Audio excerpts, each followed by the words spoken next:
Welcome to new TV Telugu.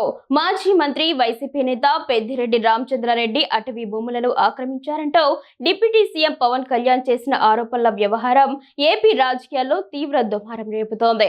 Pawan విడుదల చేసిన వీడియోపై పెద్దిరెడ్డి తనయుడు వైసీపీ ఎంపీ మిథున్ రెడ్డి స్పందించగా తాజాగా ఆయన వ్యాఖ్యలకు జనసేన పార్టీ ఘాటుగా కౌంటర్ ఇచ్చింది. సోషల్ మీడియాలో బుకాయించినంత మాత్రాన మీ తండ్రి చేసిన అటవీ ఆక్రమణలు చట్టబద్ధం అయిపోవు అంటూ జనసేన పార్టీ మిథున్ రెడ్డిని ఉద్దేశించి తీవ్ర స్థాయిలో విమర్శలు గుప్పించింది.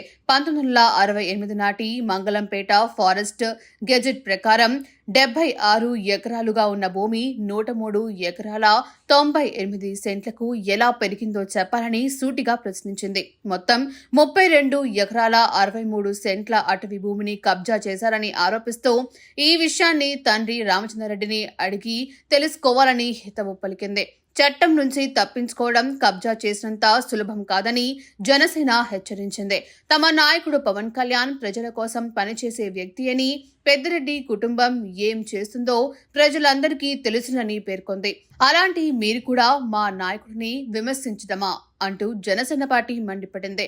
అంతటితో ఆగకుండా మరికొద్ది సేపట్లోనే పెద్దిరెడ్డికి సంబంధించిన కబ్జా చిట్టాతో పాటు అందులోని పండ్ల తోటల వివరాలను కూడా బయట పెడతామని జనసేన పార్టీ తన అధికారిక ప్రకటనలో స్పష్టం చేసింది.